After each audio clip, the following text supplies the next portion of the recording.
Dear brothers and sisters in the Lord, ప్రభునందు ప్రియ సహోదర సహోదరులారా, today's verse for our meditation is taken from the book of Hebrews, 10th chapter, verse 35. నేటి దినం మన ధ్యానం కొరకు తీసుకోబడిన వాక్యము హెబ్రీయులకు రాసిన పత్రిక 10వ అధ్యాయం 35వ వచనంలోనిది. Cast not away, therefore, your confidence. మీ ధైర్యమును విడిచిపెట్టకుడి. I want to tell you a little bit about the background of this book of Hebrews. హెబ్రీయులకు రాసిన పత్రిక గురించి దీని యొక్క గత చరిత్ర కొద్దిగా చెప్పాలనుకుంటున్నాను. Then you can understand in a better way this particular promise. అప్పుడు ఈ వాగ్దానాన్ని కూడా మీరు చక్కగా అర్థం చేసుకోగలుగుతారు. That doesn't mean that today I am going to take 1 hour. అంటే నేనేదో ఈరోజు ఒక గంట సేపు చెప్తానని కాదు. No, not like that, very briefly. లేదండి, చాలా క్లుప్తంగా. The book of Hebrews was written to the newly born again believers.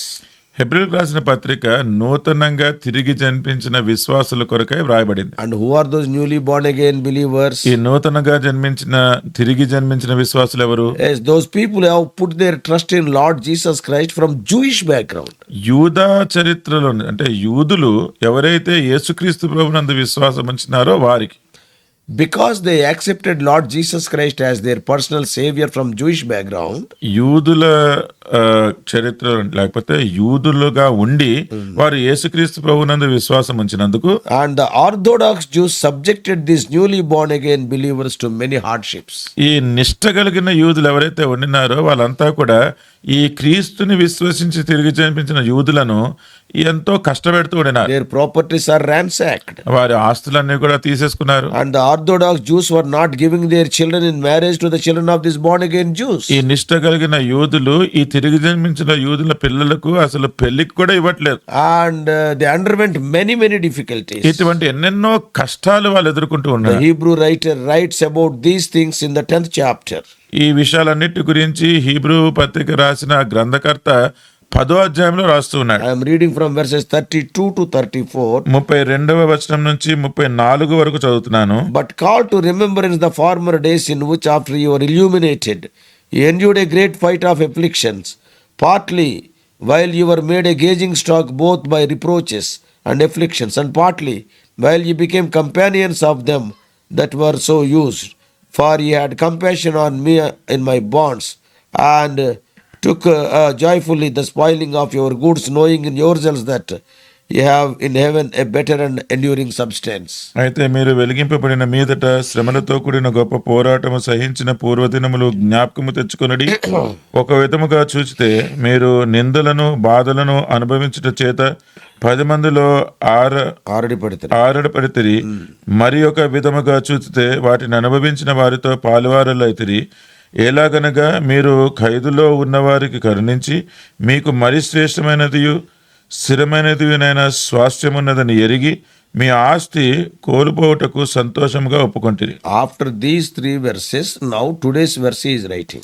ఈ 3 వచనాల తర్వాత నేటి ధ్యానం కొరకు తీసుకున్న వచనం రాయబడింది. That is the verse for our meditation today. నేటి దినం మనం ధ్యానం కొరకు తీసుకున్న వచనం ఇదే.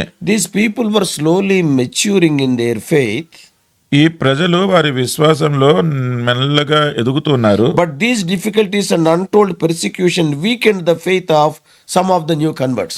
అయితే ఈ శ్రమలు గాని ఈ హింసలు గాని ఇవన్నీ కూడా ఈ నూతనంగా విశ్వాసంలోకి వచ్చిన ఈ విశ్వాసులను బలహీనపరుస్తున్నాయి. Since the believers were from Jewish background, ఈ విశ్వాసులందరూ కూడా వారు యూదులు కాబట్టి they knew the law of Moses very well. వారికి మోషే ధర్మశాస్త్రం బాగా తెలుసు. That's why the writer of Hebrews generally believed that is Apostle Paul. అయితే ఈ హెబ్రీ పత్రిక రాసిన అపోజిన పౌలు ఆయన నమ్మింది ఏంటంటే, జనరల్ గా పౌలే రాశాడని అనుకుంటారు హీబ్రూస్. ఈ హెబ్రీ రాసిన పత్రిక మామూలుగా అపోజిన పౌలు రాశాడు అనుకుంటారు. So he mentioned many Old Testament subjects like the tabernacle. ఆయన పాత నిబంధనలో ఉన్న అనేకమైన విషయాలు అంటే ఈ పరిశుద్ధ గుడారం గురించి రాశాడు, ప్రత్యక్ష గుడారం గురించి, priesthood, ఆయన యాజకత్వం గురించి రాశాడు, and sacrifices, అక్కడ బలి అర్పణల గురించి and రాశాడు, Melchizedek etc. in this epistle. మెల్కీసెదెకు గురించి కూడా ఈ పత్రికలో రాసినాడు. Because the general public do not know anything about these things. ఎందుకంటే సాధారణమైన ప్రజలు ఇటువంటి విషయాలన్నిటి గురించి వారికి తెలియదు. Only the Jews or the Israelites are exposed to this. యూదులు మాత్రమే, ఇశ్రాయేలీయులకి మాత్రమే ఈ విషయాలు తెలుసు. Even he quoted many examples in chapter 11 in relation to the subject of faith. విశ్వాసము గురించి ఆయన ప్రస్తావిస్తూ రాసిన 11వ అధ్యాయంలో కూడా చాలా సంగతులు ఆయన రాసినాడు. Yeah, all Old Testament believers he has taken. పాత నిబంధనలో ఉన్న భక్తులందరినీ కూడా అక్కడ తీసుకున్నాడు. Not all, but many. చాలా మంది. Because other people, they do not know who is Abel and who is Noah and who is Enoch. ఇతరులకి మాత్రం ఏబేల్ ఎవరు, నోబా ఎవరు, హానోక్ ఎవరు అవన్నీ తెలియదు. So that's why the Hebrews letter is written to those people who are suffering for Christ from Jewish background. అందుకనే హెబ్రీయులకు రాసిన పత్రిక యూదులుగా ఉండి క్రీస్తుని విశ్వసించిన తర్వాత ఎవరైతే శ్రమకు గురవుతూ ఉన్నారో వారిని ఉద్దేశించి రాసినారు. For a New Testament believer, to you and to me, ఒక నూతన నిబంధన విశ్వాసిగా అంటే నీకు నాకు the letter to Hebrews contains a wealth of spiritual truths to help us in our spiritual growth. హెబ్రీయులకు రాసిన పత్రిక మన ఆత్మీయ జీవితంలో మనల్ని ఎంతగానో ప్రోత్సహించడానికి ఆత్మీయమైన నిధి కలిగి ఉంటుంది. ఇక్కడ Since many Old Testament passages are quoted and explained, పాత నిబంధనలో ఉన్న అనేకమైన భాగాలు ఇక్కడ ప్రస్తావించబడి వివరించబడినాయి కాబట్టి the New Testament believer's eyes of understanding can be opened to these Old Testament truths. ఈ నూతన నిబంధన విశ్వాసి ఈ పాత నిబంధనలో ఉన్న సత్యాల గురించి తన మనోనేత్రములు వెలిగించబడి అర్థం చేసుకోగలుగుతాడు. Much of the content of this book draws parallel between pre-cross dispensation of the law and the post-cross dispensation of the grace of God. ఇక్కడ ఉన్న సంఘటనలన్నీ కూడా ఎలాగ వ్రాయబడినాయి అంటే ఈ సిలువకి ముందు ఈ ధర్మశాస్త్రము యొక్క యుగం ఏదైతే ఉందో ఈ సిలువకి తర్వాత కృపాయుగం యొక్క ఈ రెండు విషయాలు సమానంగా ప్రస్తావించినారు. Many lessons can be learned from the failures of the Old Testament Israelites. పాత నిబంధనలో ఉన్న ఇశ్రాయేలీలు ఎలాగా అయితే వాళ్ళు పతనమైనారో లేకపోతే పడిపోయినారో వాటి నుంచి అనేకమైన పాఠాలు మనం So నేర్చుకోవచ్చు. if we meditate this book seriously, అందుకనే ఈ పత్రిక గనుక మనం తీవ్రంగా ధ్యానిస్తే we can avoid their mistakes. వారు చేసిన తప్పిదాలన్నీ కూడా మనం చేయకుండా And we ఉంటాం. can learn from their successes. వారు ఎలాగైతే లేకపోతే వాటిని అన్నిటిని కూడా జయించినారో వారి విజయాల నుంచి మనం పాఠాలు నేర్చుకోవచ్చు. we can gain strength to endure trials. మనము శ్రమలన్నింటినీ కూడా తట్టుకోవడానికి బలం పొందుకోవచ్చు. We can press on for the high.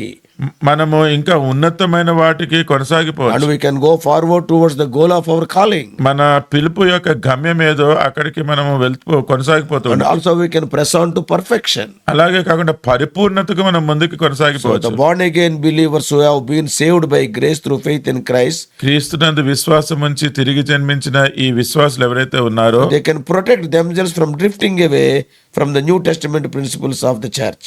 నూతన నిబంధనలో సంఘములో ఉన్న నియమాల నుంచి తప్పిపోకుండా వారు కాపాడబడతారు. That's why in the verse for our meditation today, అందుకనే మనం నేటి దిన ధ్యానం కొరకు తీసుకోబడిన వచనంలో the author is exhorting, ఈ గ్రంథకర్త ఇక్కడ హెచ్చరిస్తున్నాడు. cast not away therefore your confidence. కాబట్టి మీ ధైర్యమును విడిచిపెట్టకుడి. If we continue in the New Testament faith, ఈ నూతన నిబంధన విశ్వాసంలో మనం కొనసాగితే we will receive great recompense of reward. మనము గొప్ప ప్రతిఫలమును పొందుకొని ఉంటున్నాం. We are to be faithful in every circumstance of life. మన జీవితంలో ఎదుర్కొనే ప్రతి పరిస్థితిలో కూడా మనం నమ్మకంగా ఉండాలి. Yeah, so that God is honored through our testimony. ఆ రీతిగా మన సాక్ష్యాన్ని బట్టి దేవుడు ఘనపరచబడతాడు. We are to walk in spirit and in truth. మనము ఆత్మలోను సత్యములోను నడుచుకోవాలి. And we must die to our own desires. మన సొంత ఆశలకు మనం చచ్చిపోవాలి. And we must seek to do the perfect will of God for our lives. దేవుని యొక్క పరిపూర్ణమైన చిత్తం ఏదో మన జీవితాల గురించి దానిని చేయడానికి వెతకడానికే మనం కలిగి ఉండాలి. So all the warning passages caution us against spiritual negligence. అందుకనే ఇక్కడ చెప్పబడుతున్న ప్రతి హెచ్చరిక భాగాలు లేకపోతే మన సరిదిద్దే భాగాలన్నీ కూడా మన Spiritual negligence. మనం ఆత్మీయ నిర్లక్ష్యాన్ని గురించి చెప్తూ ఉన్నాయి. So they will caution us against spiritual negligence. ఈ ఆత్మీయమైన నిర్లక్ష్యం గురించి మనం జాగ్రత్త పడాలని చెప్తూ ఉన్నాయి. But all are followed by a words of helpful spiritual encouragement also. ఇవన్నీ కూడా మళ్ళీ ఆత్మీయ ప్రోత్సాహాన్ని కలిగించే మాటలు కూడా ఇక్కడ చెప్తూ ఉన్నాయి. So in this verse, అందుకని ఈ వచనంలో we are encouraged not to throw away our confidence in Christ. మనము క్రీస్తులో ఉన్న ధైర్యాన్ని విడిచిపెట్టకూడదు అని మనం ప్రోత్సహించబడుతున్నాం. Then we will have a great and lasting reward. అప్పుడు మనము దానికి ప్రతిఫలంగా గొప్ప బహుమానంను పొందుకుంటాం. Oh, how tempting it can be to start to rely on our own abilities and resources. మన సొంత బలం మీద, మన దగ్గర సొంత వనరుల మీద ఆధారపడడం ఎంత పెద్ద శోధన అండి. Many times we leave to trust the Lord and depending upon His provision. చాలా సార్లు ప్రభువు మీద ఆధారపడడం విడిచిపెట్టి మన సొంత శక్తి మీద ఆధారపడడానికి ప్రయత్నిస్తూ ఉంటాం. And then we will lean on our own understanding. మన సొంత శక్తి మీద ఆధారపడుతూ ఉంటాం. So depending on the seen helps is highly tempting. చూడండి, కనిపిస్తున్న శక్తుల మీద ఆధారపడ్డాము, అది గొప్ప శోధన. As humans we crave for seen help. మనం మనుషులము కాబట్టి కనిపిస్తున్న సహాయం మీద ఆధారపడాలని కోరుతూ ఉంటాం. But we are not to become weary in well doing. అయితే మంచి సత్క్రియల చేయట్లో మనం విసిగిపోకూడదు. Or abandon the work that God has assigned us to do. దేవుడు మనకు అప్పగించిన పని ఏదైతే ఉందో దానిని విడిచిపెట్టకూడదు. We have to keep going on and on. మనము ఇంకా ముందుకే కొనసాగిపోతూ ఉండాలి. And we have to occupy till He comes again. మనము ఆయన తిరిగి వచ్చేంత వరకు కూడా మనం ఆ పనిలో నిమగ్నమై ఉండాలి. If we continue like that, ఆ రీతిగా మనం కొనసాగితే in due season we shall reap the substantial reward. తగిన కాలంలో మనము ప్రతిఫలము, బహుమానం పొందుకుంటాం. We have to patiently endure and we should not be fainted. మనం ఎంతో ఓపికతోటి ఇవన్నీ సహించాలి, అంతేగాని మనం అక్కడ పడిపోకూడదు. Yeah, I can say in my own life. నా సొంత జీవితంలో కూడా నేను చెప్పగలను. Sometimes the temptations are so intense. కొన్నిసార్లు ఈ శోధనలు ఎంతో తీవ్రంగా ఉంటాయి. Oftentimes I used to pray to the Lord. చాలాసార్లు నేను దేవునికి ప్రార్థిస్తూ ఉండేవాడిని. Oh Lord, teach me not to lose my patience. ఓ ప్రభువా, నేను ఓపిక కోల్పోకుండా కాపాడు. Often there were temptations to turn to the human help in such situations. కొన్నిసార్లు ఎటువంటి శోధన ఉండేది అంటే నా పరిస్థితులను బట్టి ఎక్కడైనా మనుషులు సహాయం చేస్తారా అని వాళ్ళ మీద ఆధారపడడానికి చూసేవాడు. Physical health was also deteriorating many times. చాలా సార్లు నా భౌతికపరమైన శారీరక ఆరోగ్యము కూడా అదంతా కూడా కృషించిపోతూ ఉండింది. And spending time in prayer with tears became daily routine during such satanic attacks. అటువంటి సాతాను చేసే దారుల సమయంలో నేను ఎంతో కన్నీటి ప్రార్థనలో అలా గడుపుతూ ఉండడము అది నాకు అలవాటుగా అయిపోయింది. I suffered from such. అలాంటి విషయాలతోటి నేను కూడా శ్రమ పొందిన. Not only me, almost every believer. నేను ఒక్కడే కాదండి, ప్రతి విశ్వాసి కూడా. It is not only my experience, it is the experience of many people. ఇది నా అనుభవమే కాదు, అనేక మంది విశ్వాసులకు అనుభవం ఇదే. Today I got the opportunity to share. If I ask you, there are so many things in your life also. ఈ రోజు నేను పంచుకునే ఈ అవకాశం నాకు దొరికింది. ఒకవేళ మిమ్మల్ని అడిగితే మీరు కూడా ఇలాంటి సంగతులు ఎన్నో చెప్పుకుంటారు. In such situations. అటువంటి పరిస్థితిలో The family members and fellow believers who were close to me and their prayers were of great help. నా కుటుంబ సభ్యులనేమి, సంఘస్థులేమి, ఎవరైతే నాకు బహు సమీపంగా ఉండినారో వారి యొక్క ప్రార్థనలు నాకు ఎంతో సహాయంగా So ఉండినాయి. dear brothers and sisters, అందుకనే ప్రియ సహోదరులారా, let us hold fast to that which is good ఏదైతే మంచిదో మేలైన దాన్ని మనం పట్టుకొని ఉందాం. and seek to do everything to the glory of God, ప్రతిదీ కూడా దేవుని మహిమ కొరకే చేసేవారిగా so ఉందాం. that our whole spirit, soul and body may be preserved complete and blameless at the coming of Lord Jesus. ఆ విధంగా మన దేహం, మన ఆత్మ, ప్రాణ, దేహము సంపూర్ణంగా దేవుని యొక్క రాకడ కొరకు అది నిందారహితంగా ఉండును గాక. It is for His praise and glory. అది ఆయన స్తుతి నిమిత్తమే, ఆయన మహిమ నిమిత్తమే. Nowadays ప్రతి దినాల్లో I am seeing and hearing that similar troubles may not be of that much intensity.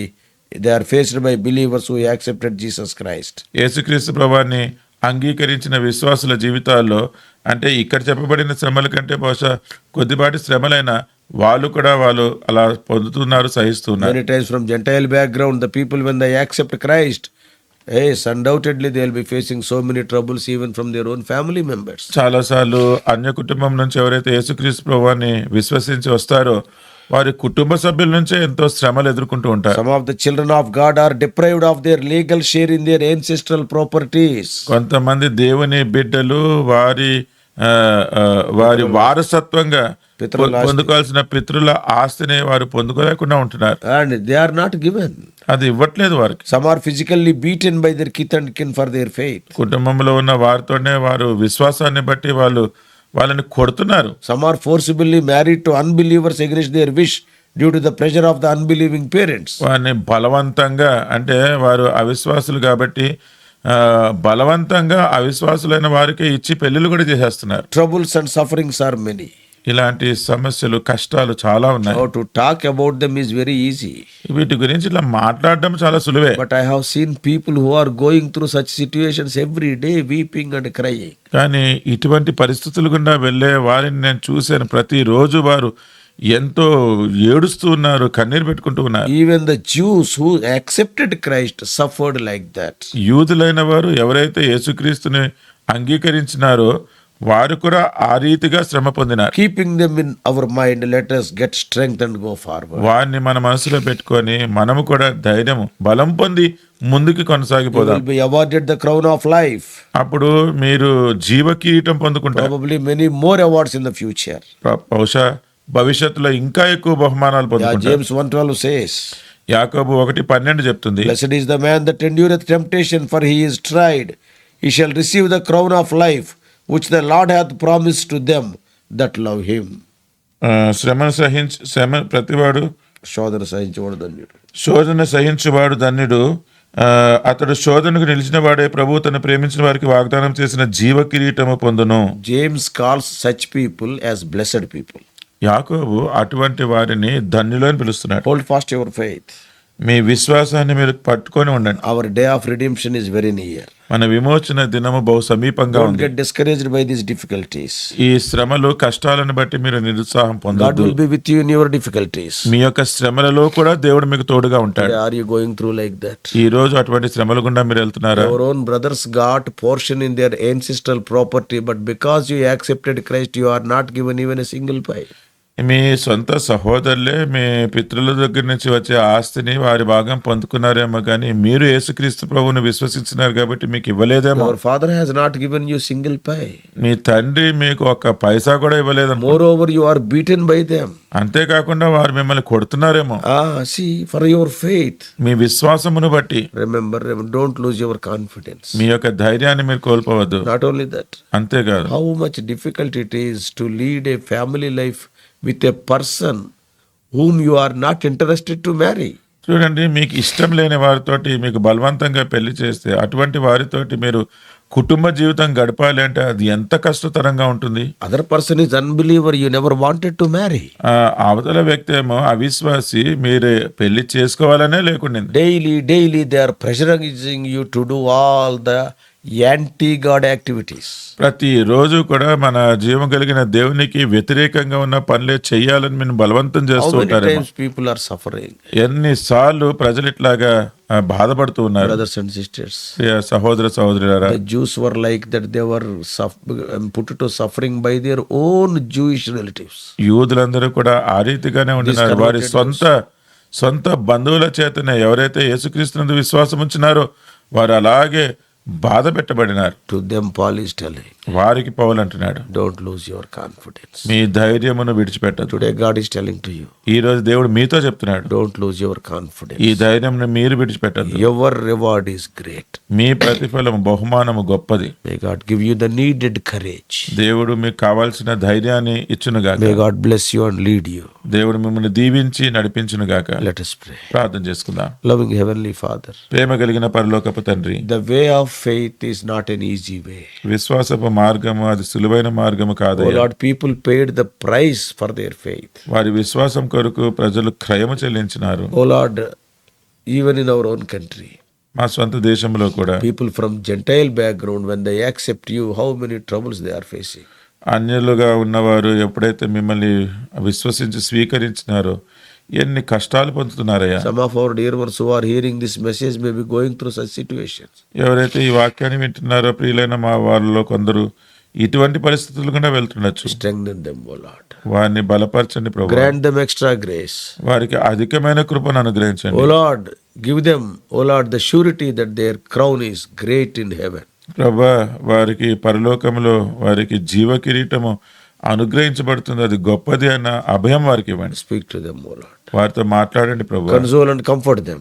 వారిని ఆదరించండి, బలపరచండి. In Jesus' precious name we pray. యేసుక్రీస్తు వారి ప్రశస్తమైన నామములో ప్రార్థిస్తున్నాము తండ్రి. Amen. Amen. God bless you all. Please subscribe for more spiritual messages to the YouTube channel John Victor Telugu Messages.